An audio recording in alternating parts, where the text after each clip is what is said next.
सभी साथियों को मेरा नमस्कार। स्वागत है आप सबका आज 5 नवंबर के जनसत्ता विश्लेषण में। आइए शुरू करते हैं आज का जनसत्ता विश्लेषण बिना किसी देरी के। प्रथम पृष्ठ में कई खबरों के बीच में एक महत्वपूर्ण खबर पर्यावरण से आती है। हिमालय झीलों के क्षेत्रफल में बढ़ोतरी, बाढ़ का जोखिम बढ़ा है। मेरे साथियों, आज जलवायु परिवर्तन के कारण हमें बहुत बड़ी समस्याओं से जूझना पड़ रहा है।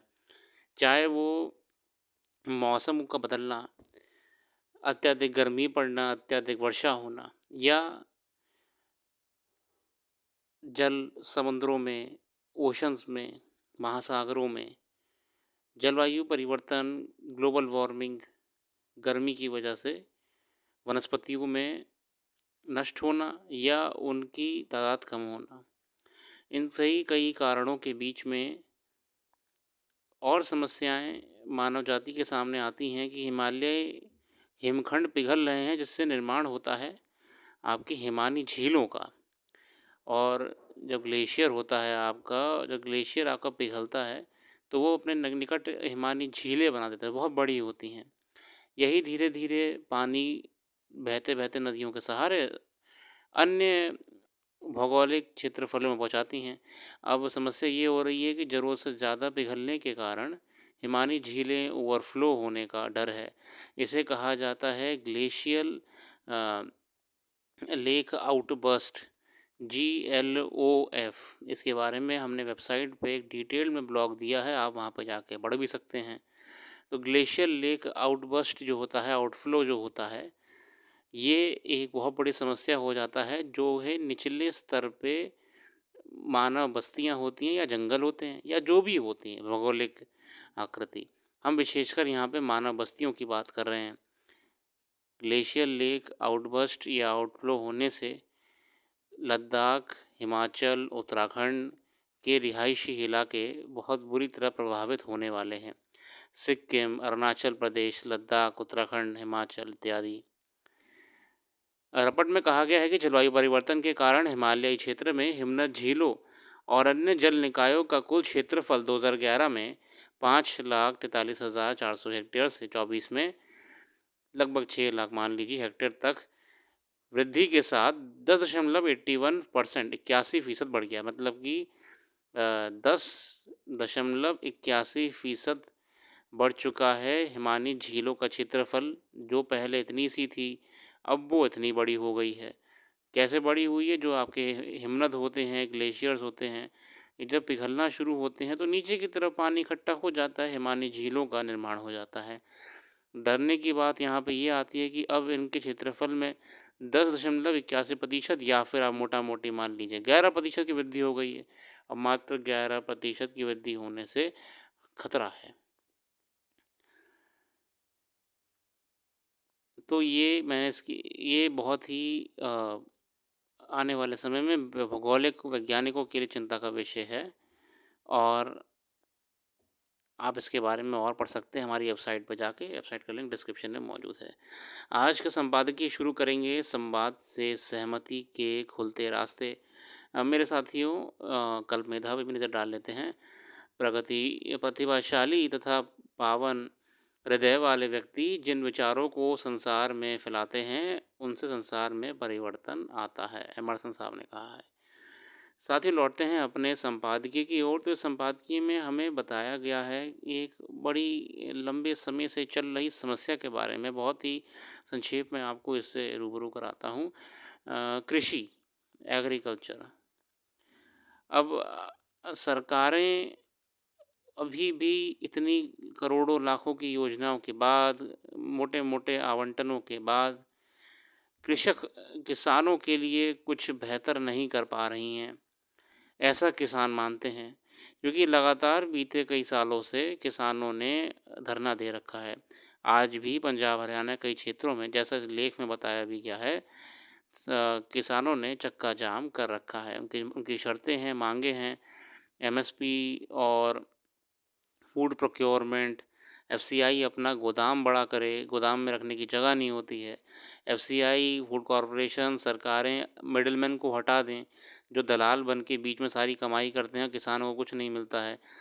सरकार सभी तरफ से घिरी हुई है कृषक किसानों से और इसका परेशानी सबको उठानी पड़ रही है ना? आवागमन रुक चुका है रेलवे स्टेशनों पे, हाईवेज़ पे, रोडों पे आज भी आवागमन रुक चुका है और इसका असर बाज़ार पे भी पड़ता है और वैसे भी कृषक किसी भी देश का अगर परेशान रहेगा तो उस देश के हित में नहीं है।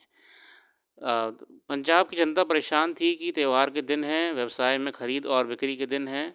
इसके लिए मुक्त आवागमन चाहिए और किसान अपना धान बेचने के लिए सड़कों, रेलवे स्टेशन और टोल पर धरना दे रहे थे। लेकिन अब त्योहार चल रहे हैं मगर मैंने कहा ना चक्का जाम हो रखा है। उधर फगवाड़ा में किसानों का धरना लगा था। कैबिनेट मंत्रियों के साथ बातचीत के बाद किसान मान गए। अब कई क्षेत्रों में आज भी धरना प्रदर्शन चल रहा है।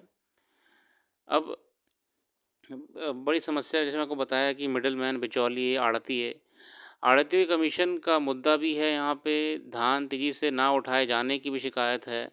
सरकार कह रही है कि हमारे पास कोल्ड स्टोरेज पे रखने की जगह नहीं है। आम लोगों को इससे राहत मिली, किसानों मतलब सरकार ने इन सब बातों को सुन लिया किसानों की, तो फिर रास्ते खुलवाए गए, वहाँ से राहत मिली है। फिलहाल सरकार को समय रहते तुरंत समाधान करना पड़ेगा। शीर्ष न्यायपालिका से लेकर प्रशासक तक ने कहा कि विरोध और प्रदर्शन का यह तरीका सही नहीं है। अचानक सड़कें रोक दी जाती हैं, स्टेशनों पर प्रदर्शन होने लगता है, रेलगाड़ियों का निर्धारित समय अस्त व्यस्त हो जाता है। ज़रूरी कामों के लिए निकले लोग शाम जाम और बाधा के कारण घंटों फंसे रहते हैं। इस स्थिति को देखकर पंजाब में किसानों व मंत्रियों के बीच बातचीत से जो समाधान निकला है यह एक बदलाव का सूचक है और बिल्कुल इसको लेके ध्यान देना पड़ेगा सरकारों को भी। कृषक कभी भी नहीं चाहता है कि उसकी वजह से किसी को नुकसान हो। वो तो इस धरती से फसल खेती करके हम सब के लिए उगा रहा है। अगला लेख है खतरे का तापमान। पिछले कई दशक से वैश्विक ताप में बढ़ोतरी चिंता का विषय है। इसी वजह से समूची दुनिया में गंभीर चुनौतियां पैदा हो गई हैं। मगर विडम्बना है कि इस मसले पर ऐसे कुछ भी ठोस नहीं किया जा रहा है जिससे तापमान संतुलन की उम्मीद जगे। उल्टे अब मौसम में उथल पुथल इस कदर होने शुरू हो गई है कि जिन महीनों में ठंड की आहट मिलने लगती थी उनमें तापमान चढ़ा हुआ रहने लगा है। मसलन भारत मौसम विज्ञान विभाग के मुताबिक देश में इस वर्ष अक्टूबर का महीना सन 1901 के बाद सबसे अधिक गर्म रहा और औसत तापमान सामान्य से 1.23 डिग्री सेल्सियस से अधिक दर्ज किया गया। यानी कि 124 वर्ष के बाद पहली बार अक्टूबर के महीने में मौसम में गर्मी इतनी थी कि उसे सामान्य नहीं माना जा रहा है। फिलहाल मौसम के उतार चढ़ाव ने मौसम विज्ञानियों के सामने भी अध्ययन का नया फलक खोल दिया है। हालांकि बताया जा रहा है कि इस बार पश्चिमी विक्षोभ के अभाव और बंगाल खाड़ी में सक्रिय चक्रवात सहित कई निम्न दबाव वाले क्षेत्रों के बनने से औसत न्यूनतम तापमान ज़्यादा दर्ज किया गया। हाल के दशकों में वैश्विक ताप में बढ़ोतरी के लिए जिन कारकों की पहचान की गई है उसका हल निकालने को लेकर सक्रियता तो दिखती है मगर ज़मीनी हकीकत यह है कि जिन देशों को कार्बन उत्सर्जन के लिए सबसे ज़्यादा जिम्मेदार माना जाता है वहाँ इसमें कमी के करने को लेकर कोई उत्सुकता नहीं। मौसम की अपनी गति होती है और उससे समय चक्र के मुताबिक तापमान में उतार चढ़ाव होता रहता है। लेकिन अगर वक्त रहते संकट से निपटने के उपाय नहीं किए गए तो इसकी मार को झेलना मुश्किल हो जाएगा। बहुत ही बढ़िया बात कही लेखक द्वारा। आगे बढ़ते हैं अन्य लेखों की ओर और देखते हैं क्या खबरें हैं अंतर्राष्ट्रीय आर्थिक जगत की जो आगामी परीक्षाओं के लिए महत्वपूर्ण रहने वाली हैं। मोल्डोवा में चुनाव चल रहे हैं। देखने की बात है किस तरफ सरकार बनती है। और साथियों एक मज़ेदार बात मैं आपको बताऊं, मोल्डोवा, जॉर्जिया यहाँ पे जो चुनाव हो रहे हैं ये कोई मतलब ऐसे नहीं हो रहे हैं मतलब कि जैसे हमारे यहाँ क्या होता है पार्टी ए पार्टी बी बस ही चुनाव होता है ना। जॉर्जिया में भी चुनाव अभी हुए, मोल्डोवा में हो रहे हैं। यहाँ पे चिंता यहाँ पे पार्टी ए पार्टी बी की नहीं है। यहाँ चिंता ये है कि कौन सी पार्टी रशिया इंक्लाइंड है और कौन सी पार्टी यूरोप इंक्लाइंड है। यूरोप इंक्लाइंड मतलब कि यूरोपियन यूनियन की तरफ इंक्लाइंड है। जॉर्जिया, मोल्डोवा इन देशों में रशिया का बहुत तगड़ा इन्फ्लुएंस होता है। तो ये यहाँ पे देखने को पड़ेगा कि जो भी सरकार बनती है वो रशियन इन्फ्लुएंस इंक्लाइंड बनेगी या जॉर्जिया की। हाँ यूरोप में ये मगर आज भी रशिया का बहुत बड़ा इन्फ्लुएंस है यूरोप में, कई देशों में है, लेबनान में है। मैं एक देश का नाम भूल रहा हूँ, है फ़िलहाल समस्याएँ हैं। आगे बढ़ते हैं। खेल जगत में कुछ विशेष हो नहीं रहा, क्रिकेट तो हर साल कुछ ना कुछ होता ही रहता है। रियाद में WTA फाइनल्स के पहले मैच में जैंग किनवेन को हराने के बाद शीर्ष वरीयता प्राप्त आयरन सवालिंका, बहुत अच्छी बात है, very good, all the best. आज के लिए इतने रखते हैं, अपना कीमती समय देने के लिए बहुत बहुत धन्यवाद। कल फिर आएंगे नई वीडियो के साथ, जुड़े रहिए। वेबसाइट को जरूर विजिट करिएगा, वेबसाइट में करंट अफेयर्स आपके लिए बहुत डिटेल में बढ़िया करके हमने तैयार करी है। धन्यवाद।